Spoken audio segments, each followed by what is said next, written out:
Okay, so I've been trying to make this video all day. I filmed a video earlier today about how to create mental clarity and strengthen our focus. And I did that in my car after I taught yoga, and it was really hot. And my phone shut down because it was so hot, and so my video got cut short. So here I am. I might still post that previous video, but in an effort to clarify what I was talking about, I'm gonna redo this and see what comes out. So here I am. What I want to talk about today is how to strengthen your sense of clarity and strengthen your sense of focus. And the reason why I want to talk about this is because recently I have been experiencing a very scattered mind state. I've been really busy, been wearing a lot of different hats, I've been showing up for a lot of different roles, and I've been losing my center. I've been losing my sense of self. And I realized that the reason why a strong mental focus and a strong sense of mental clarity is important is because your focus can be your anchor to yourself. When you are moving through a lot of daily activities and you're showing up for a lot of different things, it's easy to get a little bit lost, and it's easy to feel a little bit scattered. But when you can maintain clarity and focus, that can be the bolstering anchor that connects you to yourself. Self-connection is the ticket, let me tell you.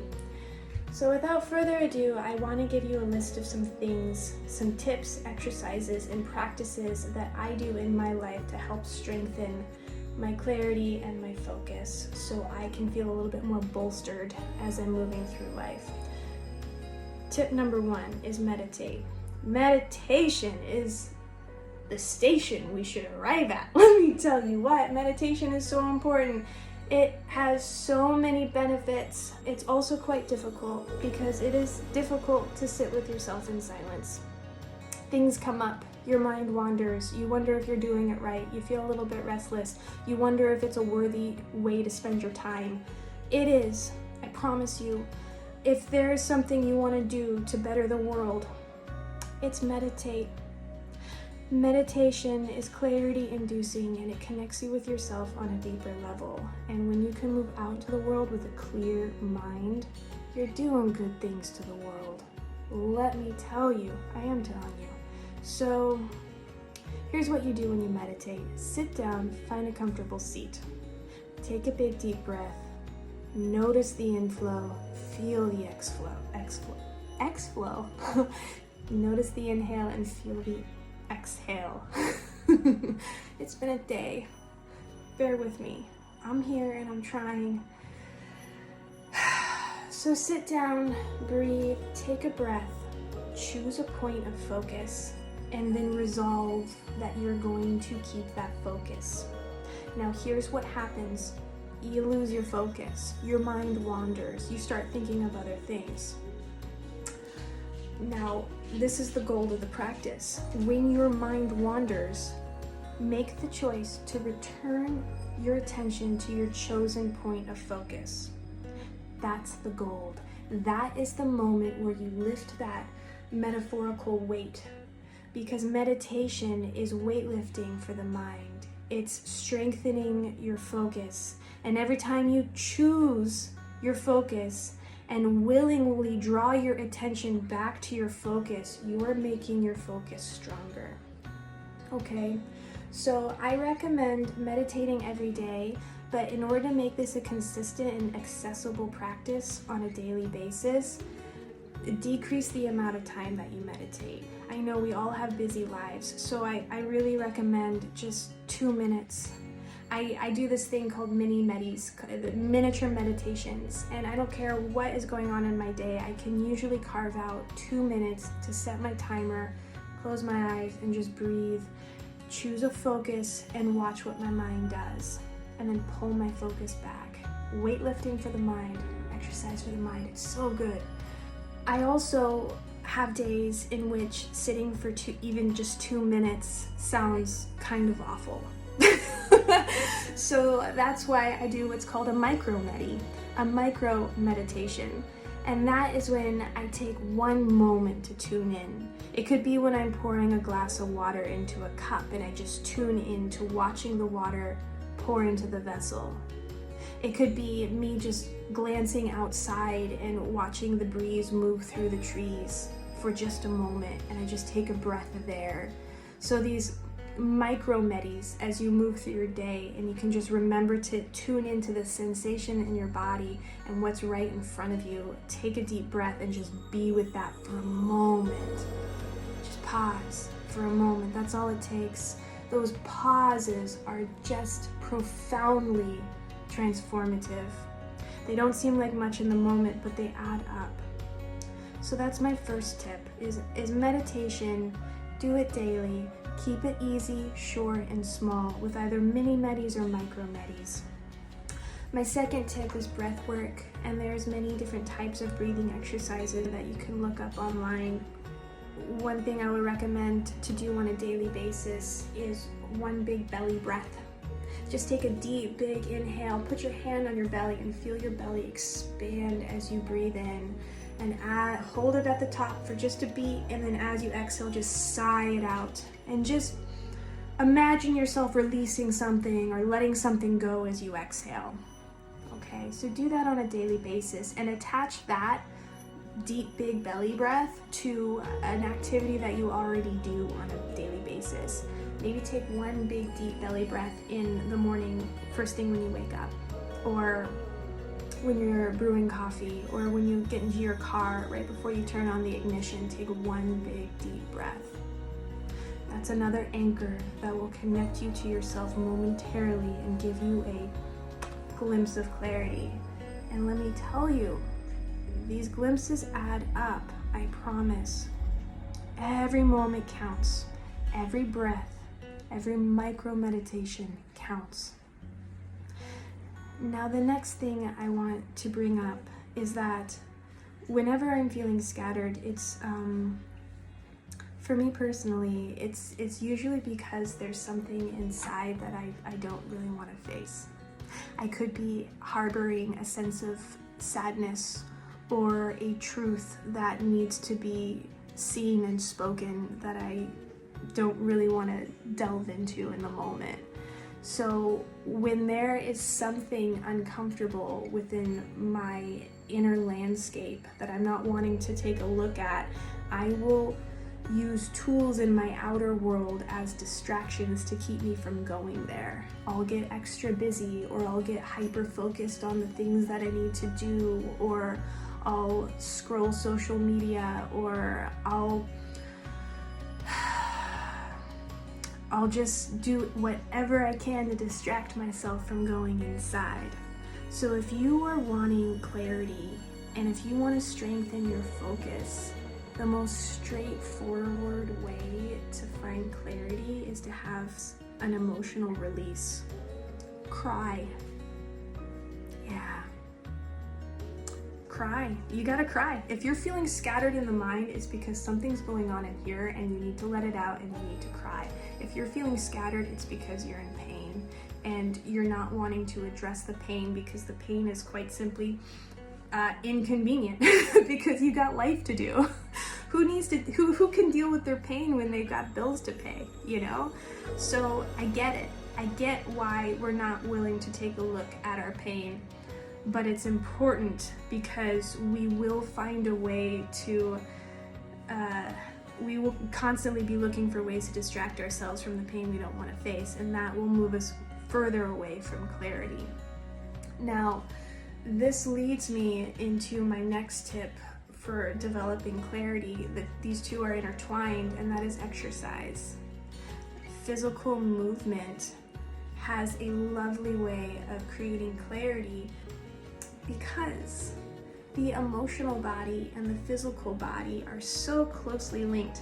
So physical movement has a lovely way of safely tunneling you in to whatever is going on in your heart space. And I experience this on a deep level because I'm a runner, and running strikes a match against the contents of your heart.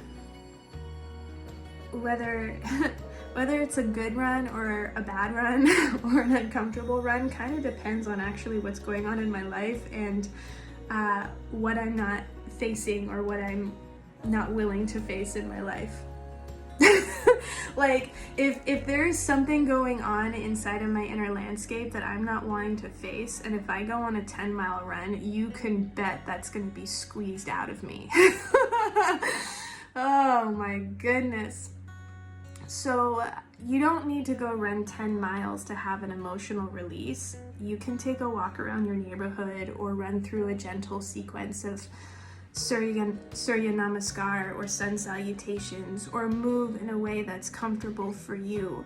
But when you can get out of your mind and into your body, so to speak, when you can cease your thoughts and put your attention on your breath and your movement and the inner sensations while you're moving, you can use your physical sensations as a shaman or a guide to help you move into your emotional sensations. And once you move into the emotional sensations, this is your work. You gotta feel it. Yeah. So say you are exercising or doing what you do. Say you're on a run and the run's tough and it's hard. And you think it's your legs that are tired, or you think that it's your heart that's uncomfortable because it's beating so hard. But go deeper. It might be that you are feeling restless because something needs to be spoken. There's a message inside that needs to be released. So when you are moving and you feel that sensation, that uncomfortable sensation arise, be with that. Because your tender care and your attentiveness of that discomfort is medicine. And when you realize that you are with yourself and you are willing to hold the discomfort, that's when the medicine can do its work and your emotions can come up and out and you can release. So, cry. Crying is such a beautiful way to experience clarity, because when you have released that emotion, there's this sensation of this calm after the storm when you're done. And then when you are in that calm, that pocket of calm after the storm, you can be in a little bit of stillness with yourself, and then you can reconnect to what truly is important to you. You can connect with what you truly do want to do with this one and precious life that you have. You can connect with what you care so deeply about.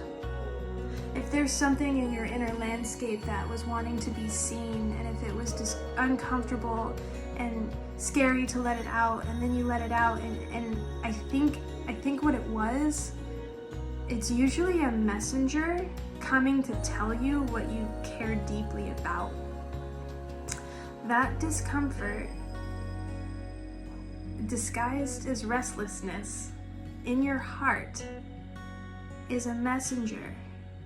And when you sit and listen to the message, it will tell you what you care deeply about. So emotion is a messenger. Allow yourself to cry, listen to the message, and get clarity on what you care about.